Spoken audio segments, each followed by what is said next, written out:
안녕하세요, 사생남입니다. 오늘의 사연입니다. 알고 보니 폭행이 습관인 남편과 결혼 생활을 하고 있는 여성분의 사연입니다. 안녕하세요. 저는 결혼한 지 2년 정도 된 30대 유부녀입니다. 남편과의 만남은 소개팅이었습니다. 지인의 주선으로 만나게 되었고 만남이 급발전되어 8개월 만에 결혼을 하게 되었습니다. 연애부터 결혼까지 8개월이면 좀 빠르다고 할 수 있는 기간이죠. 네, 너무 빨랐습니다. 그 당시에 뭐에 쓰인 건지 그렇게 우리의 관계가 급속도로 발전되었습니다. 감정이라는 게 정말 알 수 없고 사람 인연이라는 게 10년을 만나도 결혼까지 안 가는 사람들도 있는데 우리는 인연인가 보다 라고 생각하고 행복한 결혼 생활을 시작했죠. 뭐 나쁘진 않았습니다. 결혼 시작했을 때만 하더라도 모든 걸 좋게만 생각했죠. 남편이 술 마시는 거 빼고는 말이죠. 문제는 결혼한 지 1년부터였습니다. 그 전까지는 심하게 싸워본 적은 없었습니다. 아무래도 서로에 대해서 모르는 것도 알아가고 맞춰가는 게 결혼 생활이다 보니 그런 과정에서 싸울 일이 많아졌습니다. 조금씩 언성이 커진 적이 많았습니다. 하지만 서로가 맞춰가기 위해서는 이런 과정도 필요하다고 생각했습니다. 우리가 언성이 높아지는 싸움은 술 관련이었습니다. 연애할 때도 술을 좋아하는 건 알았고 함께 술을 마실 때는 대화도 잘 되고 재미있었습니다.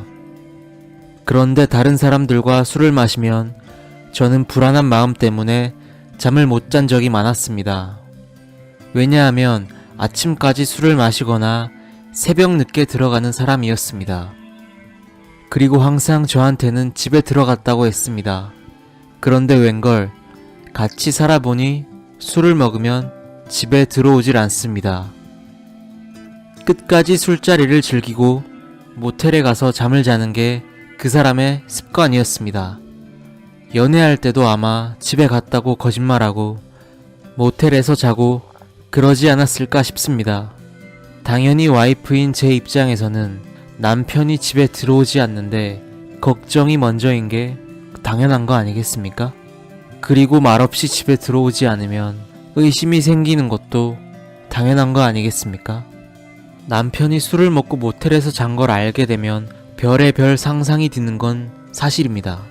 한두 번도 아니고 술을 마실 때마다 그러는데 이걸 아무렇지 않게 생각하는 와이프가 세상 어디에 있겠습니까? 심지어 처음에는 모텔에서 잤다고 말도 안 했고 회사에서 야근하다가 잠들었다는 식으로 둘러대고 거짓말을 했습니다. 그러니 의심의 눈초리가 생길 수밖에 없습니다. 그런 일이 반복되자 어느 날은 자존심을 굽히지 않고 싸운 적이 있습니다. 제 입장에서는 너 혼자 잔 거 맞니? 라고 의심해 보기도 하고 이제는 가정이 있는 사람인데 총각 때처럼 하고 싶은 대로 행동하는 게 과연 맞는 거냐고 말을 했습니다. 남편은 저의 모든 말이 듣기 싫은 그런 싸움을 했습니다. 결혼 초반에는 들어주는 척 고치겠다는 신용이라도 했습니다. 그런데 이제는 그만 짓거려라고 말을 합니다. 서로 언성이 높아지자 그날 남편이 술에 취해 처음으로 저를 여러 번 밀쳤습니다. 결국 그날은 제가 울고 마무리가 되었습니다. 그때까지는 밀친 정도야 대수롭지 않게 넘겼습니다. 뭐 저도 막말로 소리 지르고 그랬으니 그럴 수도 있지 라고. 근데 이제 그 후부터가 사건의 발단이 되었습니다. 술 문제로 싸움은 빈번해졌고 언성이 커지는 일도 빈번해지던 어느 날 술 취한 남편의 손찌검은 밀치는 걸 시작으로 저의 머리를 당겼습니다. 그 다음 싸울 땐 싸대기도 때렸습니다. 주먹으로 어깨도 맞았습니다. 어느 날엔 눈에 보이는 물건을 던지기 시작했고 그 물건을 제게 던지기도 했습니다. 한 차례가 아닌 수차례를 남편에게 맞았습니다.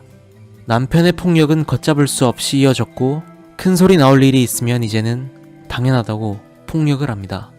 그렇게 폭력이 빈번해진 이후부터는 우리의 대화도 단절되었고 서로에 대한 마음도 식어가고 있다는 걸 느꼈습니다.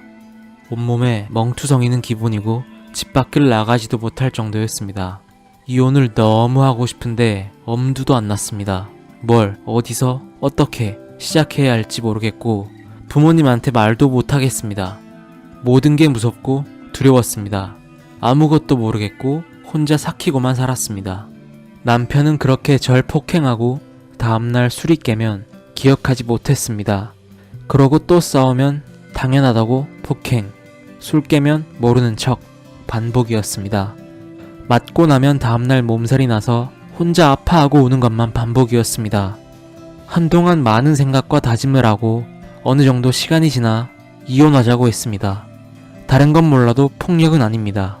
아직 젊은 나이에 이런 무개념 폭행남과 더 이상 남은 인생을 함께하고 싶지 않았고 본인 하고픈 대로 살고 마음에 안 들면 때리는 사람이 무슨 가장이고 남편인지 이해할 수 없기에 이혼을 하기로 결심했습니다. 그 전에 싸울 때도 더 이상 못 살겠다고 이혼하자고 수차례 말하면 저를 무시하면서 코웃음만 쳤습니다. 안전해야 될 가정에서 불안한 마음으로 겁에 질려 사는 저의 맘을 남편은 알까요? 짧은 만남으로 결혼까지 성공해서 행복하게 잘 산다는 분들도 많이 봤는데 저도 그런 인연을 만난 건 줄 알았습니다. 연애 초반에 너무 빨리 불탔고 둘이 연애하면서 즐겼던 것들, 결혼 준비하는 것까지 하려는 것들이 아무 문제 없이 쉽게 척척 잘 풀어져 나가서 이런 게 인연인 건가? 라고 생각하면서 좋은 것만 생각하고 너무 들떴던 제가 참 어리석습니다. 더 늦기 전에 30대에는 결혼을 해서 아이까지 낳으려 했던 마음이 앞섰던 걸까?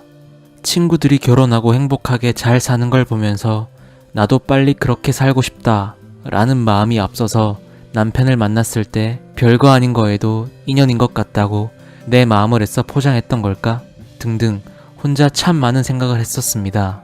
이미 우리의 관계는 되돌릴 수 없는 강을 건넜기에 이제 그만 여기서 멈추려 합니다. 짧은 만남, 그리고 짧은 결혼 생활의 마침표. 적어도 상대방을 사계절은 보라고 했던 어른들의 말도 생각납니다.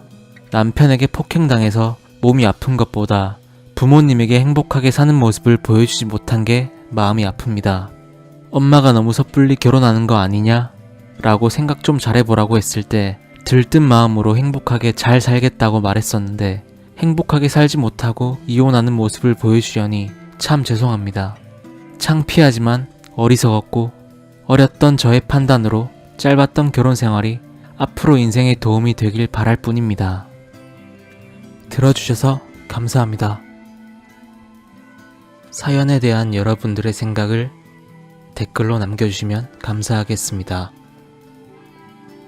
여러분들의 사연은 정보란에 있는 제 이메일로 받고 있습니다. 마지막으로 구독과 좋아요 한 번씩 부탁드립니다.